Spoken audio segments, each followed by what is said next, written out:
Damp and mould can be a real problem for landlords and tenants and can often lead to many issues at the end of a tenancy, so it's important to understand the causes in order to help you and your tenant rectify or at least minimise the problem.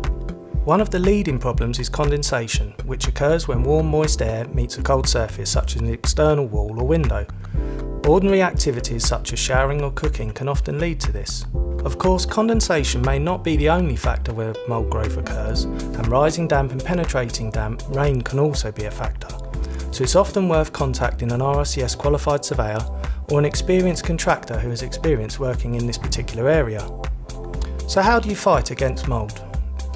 There are some things you can do as a landlord and some things for which you will need to rely on your tenants to carry out, so you should try to educate them as best you can. From a landlord's perspective, you can help by ensuring extractor fans are operational and ask your tenants to inform you as soon as they appear faulty. You can also set the heating thermostat for long periods on a lower temperature setting to regulate the temperature or consider more intrusive measures to deal with structural problems such as increasing insulation with double glazing and insulating cavity walls. You should try to encourage your tenants to improve ventilation by opening windows and trickle vents.